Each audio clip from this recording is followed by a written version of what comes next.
నమస్తే, నేను Yogita. Welcome to సత్యాగ్రహి.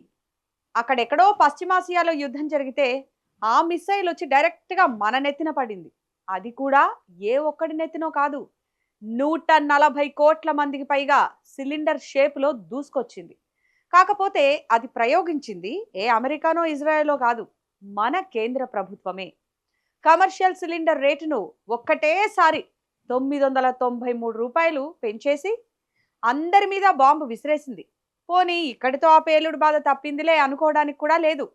ఇంకో 2 రోజులు ఆగి పెట్రోల్ బాంబులు కూడా ప్రయోగించడానికి రెడీ అవుతోందంట కేంద్ర ప్రభుత్వం. ఆ బాంబులు మనపై ఏ రేంజ్లో ఎఫెక్ట్ చూపిస్తాయో తెలుసుకోవాలంటే ఈ స్టోరీ మొత్తం చూడాల్సిందే. కార్మిక దినోత్సవం రోజున ప్రజలకు కేంద్రంలోని మోదీ సర్కార్ ఊహించని గిఫ్ట్ ఇచ్చింది. పశ్చిమాసియా యుద్ధ ప్రభావం ఎలా ఉన్నా ప్రజలపై ఆ భారాన్ని మోపేది లేదంటూ 5 రాష్ట్రాల ఎన్నికలకు ముందు పదే పదే హామీ ఇచ్చిన కేంద్ర ప్రభుత్వం ఎన్నికలు ముగిసిన వెంటనే ప్లేట్ ఫిరాయించింది. ఫస్ట్ గిఫ్ట్ కింద ప్రజలపై గ్యాస్ పిడుగు వేసింది. దేశవ్యాప్తంగా హోటళ్లు, రెస్టారెంట్లు, చిరు టిఫిన్ సెంటర్లు ఉపయోగించే వాణిజ్య సిలిండర్పై రికార్డు స్థాయిలో మోయలేని భారం మోపింది. 19 కిలోల సిలిండర్పై దేశ చరిత్రలో ఎన్నడూ లేనంతగా ఒకేసారి రూ. 993 పెంచేసింది.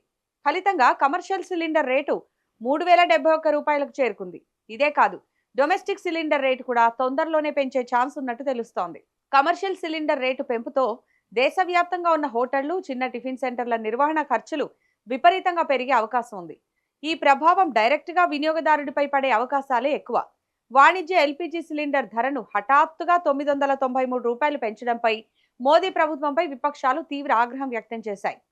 ఎన్నికల ముందు ప్రజలను తప్పుదారి పట్టించడం, ఎన్నికలయ్యాక ధరల పెంపుతో సామాన్యుల నడ్డి విరచడం, ఇదే మోదీ మోడల్ అని విరుచుకుపడుతున్నాయి. 5 రాష్ట్రాల అసెంబ్లీ ఎన్నికల తర్వాత సిలిండర్, పెట్రోల్ ధరల దెబ్బ తప్పదని తాను ప్రజలను ముందే హెచ్చరించినట్టు కాంగ్రెస్ అగ్రనేత రాహుల్ గాంధీ కూడా ప్రకటించారు. మొదటి దాడి గ్యాస్ పై చేశారు, ఇక తర్వాతి దాడి పెట్రోల్, డీజిల్ పైనే అని ఆయన సెటైర్లు కూడా వేశారు. అయితే పెట్రోల్, డీజిల్, ఎల్పీజీ ధరలు పెంచబోమంటూ 5 రాష్ట్రాల అసెంబ్లీ ఎన్నికలకు ముందు ప్రజలకు హామీలు గుప్పించిన కేంద్ర ప్రభుత్వం ఎన్నికలు ముగిసిన వెంటనే మాట మార్చేసింది.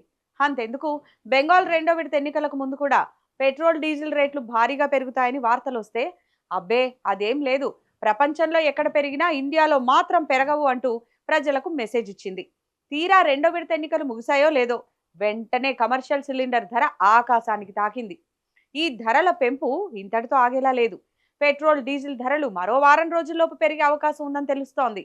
లీటర్ పెట్రోల్ పై 4 నుంచి రూ. 5, లీటర్ డీజిల్ పై రూ. 5 పెరిగే ఛాన్స్ ఉన్నట్టు వార్తలు వినిపిస్తున్నాయి.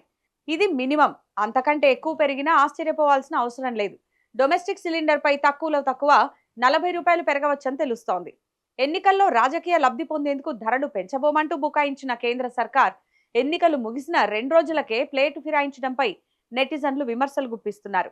అంతర్జాతీయంగా క్రూడ్ ఆయిల్ ధరలు తగ్గినప్పుడు పెట్రోల్, డీజిల్ రేట్లు తగ్గించకుండా లాభాలు జేబులో వేసుకొని ఇప్పుడేమో యుద్ధం వల్ల ఆయిల్ రేట్లు పెరిగాయని సామాన్యుల నడ్డి విరుస్తారా అని ప్రశ్నిస్తున్నారు.